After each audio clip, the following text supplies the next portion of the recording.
Welcome to Stratwatch. Here in episode 16, we're going to be going over games from the last few days from the NA regionals of the Atlantic Showdown. Specifically, we're going to be looking at OhNo and Team Liquid and their usage of Mei in the tournament and how effective it was for them, what made it effective, how to play it properly, especially in their setup on the maps that they did it, and then also, of course, how to play against it and what it looks like when you properly play against a Mei. The hero pick was devastating for these teams and ended up winning them the matches in which they picked it, and we will be looking at the one where it did not perform well as a contrast. Again, guys, this is Stratwatch 16. Thank you so much for watching, and we'll be getting right into the analysis. Starting off in their setup, guys, King's Row is the map that we're going to be looking at primarily. However, Mei was also seen on Hanamura and on other maps throughout the previous last few days, but not as much. Specifically in the last day for the NA regionals, we saw two teams pick it up quite consistently. That would be OhNo and Team Liquid. Their setup is as follows. Generally speaking, the Mei will set up over at the hotel, where they'll have the rest of their team set up around the point, ready to jump in on the target that the Mei ice walls off. This is a pretty simple setup, and we'll be contrasting this to the normal setup that we'll be watching the side of Fnatic perform a standard King's Row defense. With Mei on this map, there are a few cool things. Of course, the most simple and the most powerful of all of it is what we will be studying, what we'll be looking at, but the ability to section off a fight. Mei's ice wall, when used properly, creates a divider in the fight, and specifically when an enemy team is pushing through and you can cut them off after the tanks have gone through but the supports have not, you can quickly kill a tank or two and then re-engage after the ice wall is either cancelled or is done with its duration, and then re-engage and clean up all of those heroes and then push back the offense and make it quite easy to take those fights. Again, this can be done pretty easily by just double clicking E and then left clicking. Of course, there are plenty of videos on how to play Mei and the basics of Mei, but we just want to be looking at the more advanced stuff. The other cool things that end up happening with Mei are, of course, specifically with this map, is that there are a lot of subsections, right? So as they're pushing through, you also have this as an option. They can get through here, which is where if you put the ice wall right here, which I'll be doing in a second, that's another really strong spot to go ahead and do it and section off. You can also do an ice wall about right here to go ahead and section off this side of the fight and create this as a avenue and protect yourself from this side of the damage. And that's where I think specifically on King's Row, Mei is incredibly powerful. There are a lot of miniature chokes throughout the setup of point A that makes her a very strong hero. In addition to that, one of the strongest aspects about Mei is her contesting power. If the point was active right now, you could easily just wall yourself off in a corner and camp the corner protecting yourself. And when the wall is over, you just ice block and stall for an additional 5 seconds. The timing of ice block and ice wall ends up so that you have about 1 second where you need to be protecting yourself, and then you can instantly go back into this chain of ice wall and ice block. So Mei, in addition to that, has her CC ability as she can slow and then eventually stun people with her ice. And then, of course, her right click does additional damage when they are in that state. But it is worth noting that, of course, her Blizzard has a very similar effect in that respect. So again, guys, the highlights from this that I want you to take from is that obviously, of course, there is the main choke that you can chop off, but there are many other paths along the area that you can do that right here as well. You can do it in 2 different spots over here. You can ice wall people into hotel and then clean them up in this room. It's only a medium health pack, so it really doesn't benefit them that much. Of course, like right here is a good example. You can always ice wall this off if you need to go ahead and section off, say, a Genji who's flanking or something of that nature. And of course, you can do it over here as well in this choke back in this room. But like I said, here is another really strong spot where you can section off the offense as they are coming around. Well, now we'll be getting into the footage and looking at what Mei did for the teams of OhNo and Team Liquid in their matches for the Atlantic Showdown, and be seeing why Mei was so powerful, and honestly why I think that you guys should consider looking at Mei in your competitive matches, as she is a hero that can absolutely change the outcome of a fight when played properly, because just like in StarCraft, just like in Dota, just like in other games, being able to manipulate the position of the map and the layout of the map significantly gives you advantage when used correctly. Being able to change where the enemies can shoot, who they can shoot, and you can do amazing things, pun intended, of course, of blocking off Deadeyes or other ultimates or other high impact abilities. And again, Mei may be a weak hero when played improperly, but all heroes are of that nature. But when played properly, Mei is a map manipulating hero that can win your team fights and win your team stall for additional 20-30 seconds, of course, with the ice wall and ice block technique. But we'll be getting into the analysis now, guys, and be looking at the professional play between OhNo and Team Liquid and see what they do properly so that you guys can pull the most effectiveness out of your Mei play.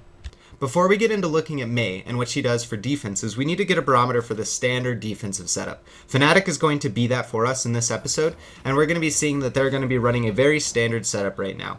In the meta, there are many internal synergies that occur, and I will be only covering a few of them. But of course, there is the Reaper Lucio Zarya combo, the speed boost with the bubble, plus Graviton Surge and Death Blossom. There's a lot of internal synergy between those three heroes. And then also Reinhardt, McCree, and Zenyatta. Reinhardt and McCree and Zenyatta naturally protect a Reinhardt behind his barrier and also feed off of the barrier, giving them extra lines of fire as well as better picking points to be able to get those long-range distance picks, as well as the combo between Zenyatta and McCree with Discord Orb and his headshots being able to quickly shred through the focus target that they need to. There are other internal synergies throughout this lineup, but this is the stock standard lineup that you will see across pretty much every single King's Row game, and on a lot of maps as well, this lineup is seen. Now, you will sub out the the Reaper for a Genji in some instances. But in this case, we're just going to be looking at this game to see what these teams are doing in the standard and what we can do to emulate the standard, and then, of course, have a better understanding of what is actually going on with the Mei. So as you guys can see here so far, the standard defense is going to be staying back. You're going to have your McCree in the far back around the Reinhardt. You're going to be having your Reaper over to the right by Hotel. His primary goal is going to be getting in the faces of the offense and dealing as much damage as possible to them when they go through Hotel. He's going to be poking out through Hotel and picking targets as they come around. If they push all the way around the statue and go towards the point, he will flank around and get onto the squishy backline. If they come through Hotel, he will back out and go onto the point with his team.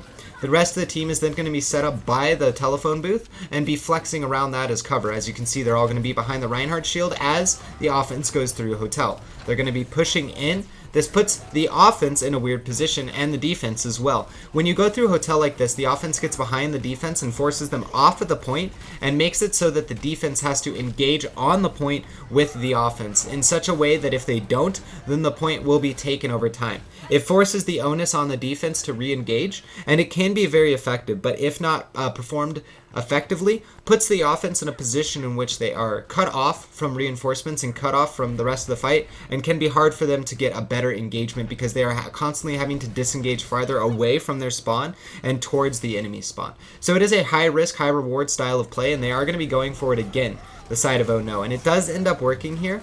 But again, the defense from the side of Fnatic is very stable here, ending up taking about 2 minutes total off of the clock from the side of OhNo. It's definitely what you would want to expect in general or on average from your point 1 defenses or your point A defenses. Being able to take away 2 minutes buys you plenty of time for the rest of the map to go ahead and actually win the follow-up defenses and bleed them down to a minute or less on the Streets phase and then of course the Foundry phase. Ultimately, it ends up being a slightly shorter time for the side of or slightly longer time for the side of OhNo. They get to the precipice of being able to score here, and that's because of their defense, which we'll be covering here in a little bit with Mei, and of course later on with Team Liquid having an even bigger impact with their Mei. But I want to again highlight that this was a very standard implementation and effectiveness level of the standard composition that you see on King's Row, and so a game that you guys can go to study for the standard defense of King's Row. The first Mei game we're going to be looking at is between OhNo and Method.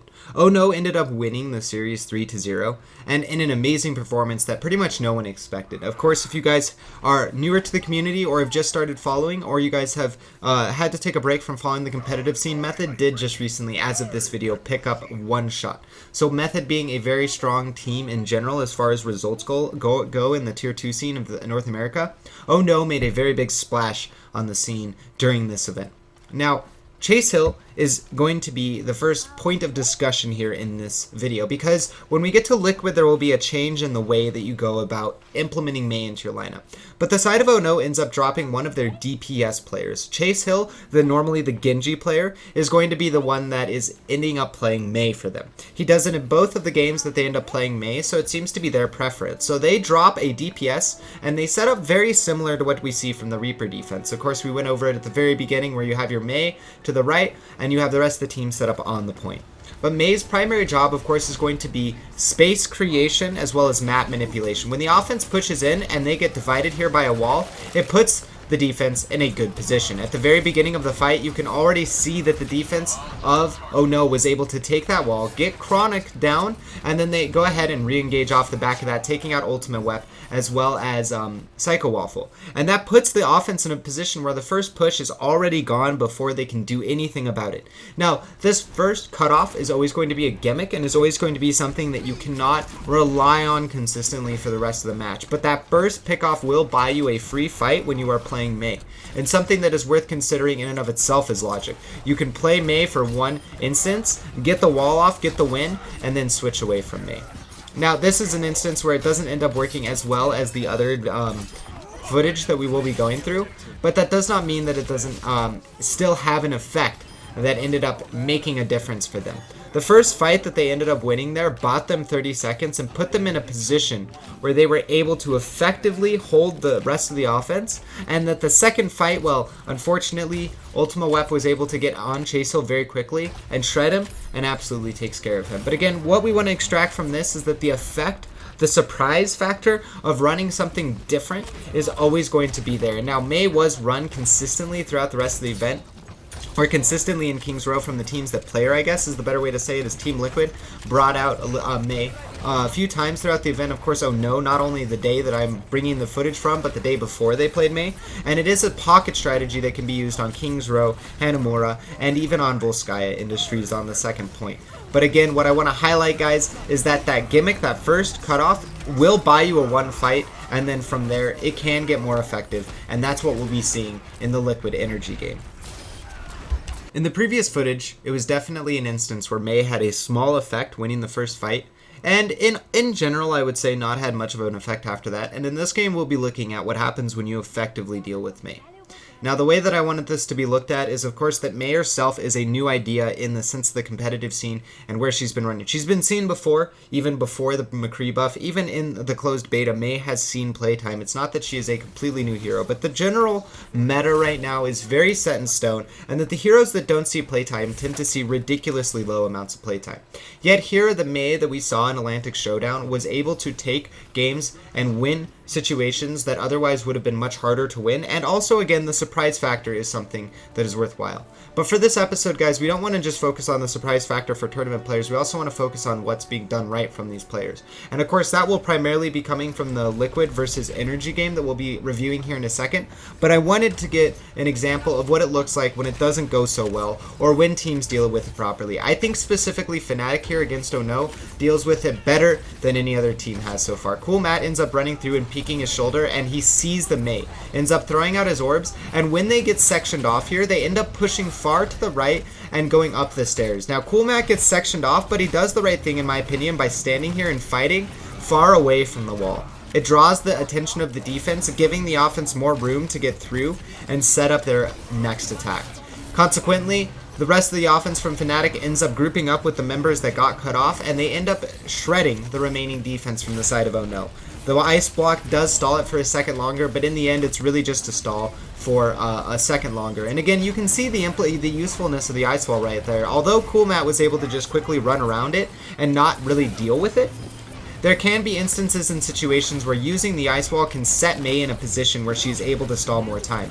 And honestly, in this situation, not many heroes would have been able to stall for the additional time that Mei was actually able to, and actually get herself into a good position that, or her team in a decent position. That was a one fight by all rights from the very beginning of the fight, and yet it still takes the side of the offense a minute and 20 seconds to go ahead and to effectively cap the point and get the payload going. And then, of course, there is still the 10-second time after that that ends up taking the payload to actually get out on the map and then start moving forward. So again, Mei, while these last two examples are not the prime examples of Mei being effective, the overall thought process is there. Using Ice Wall to subsection the fights, using Ice Wall to create changes in the environment to give your team an advantage, and then of course last but not least, the ability to stall the taking of the point so that you have the maximum amount of effective push time on your offense because of your defensive use of Mei.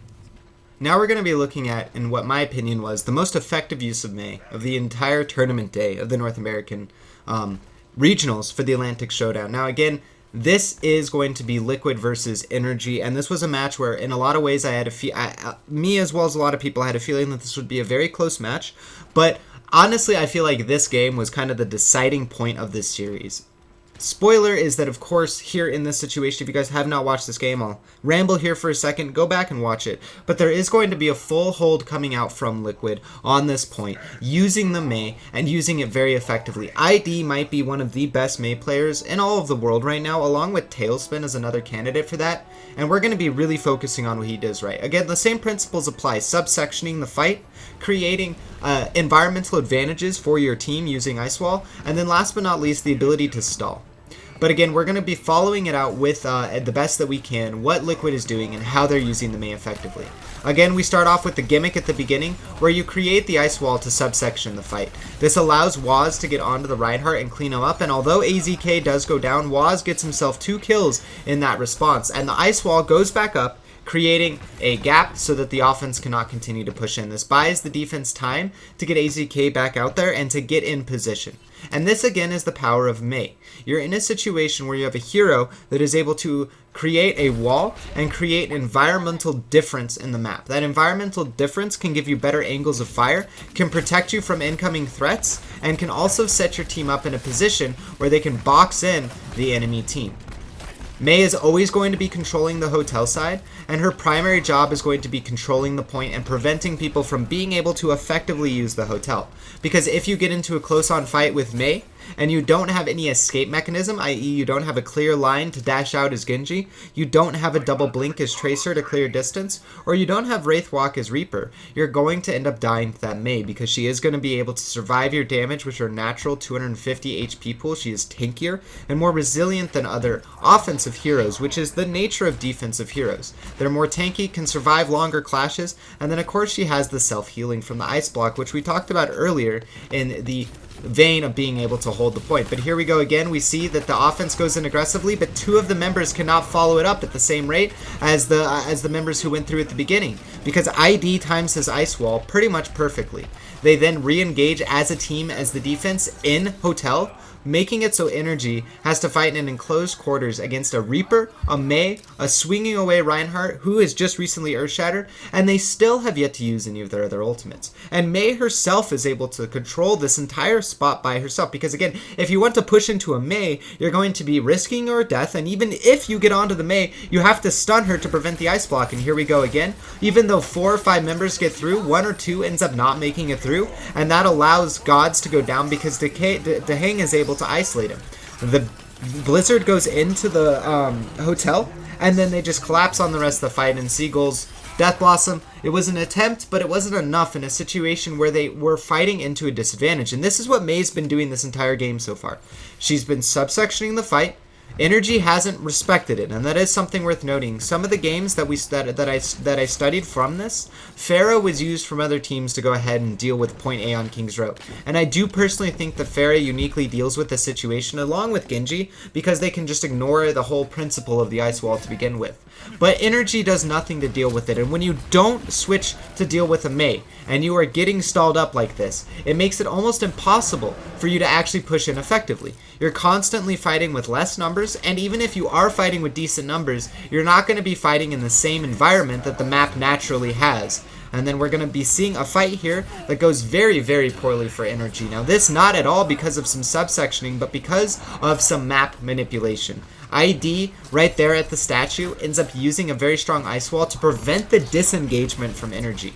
So not only can we think about Ice Wall as a tool to subsection engagements and prevent parts of the team from being able to push in and actually take the point, but also we can be thinking of Ice Wall as an ability that actually creates different changes in the fight in an offensive manner by creating a wall in the back of the team so that they can't disengage, and then engaging hard. This is usually done when Blizzard is up to prevent them from being able to escape from Blizzard, but nonetheless this can be done in pretty much any instance or any situation that Mei could use Ice Wall to begin with. So again, Team Liquid, in a situation where it was a very even series up to this point versus Energy, ends up getting a full hold on point A of King's Row, primarily because of good play from everyone, But at the same time, the Mei had an absolutely massive impact, and only 2 blizzards were used, but every single ice wall that was done at the entrance ended up subsectioning the fight down to 1 or 2 heroes to start it off, or 3, and then the one time that it was 4 or 5, the blizzard in Hotel plus the control from Mei in Hotel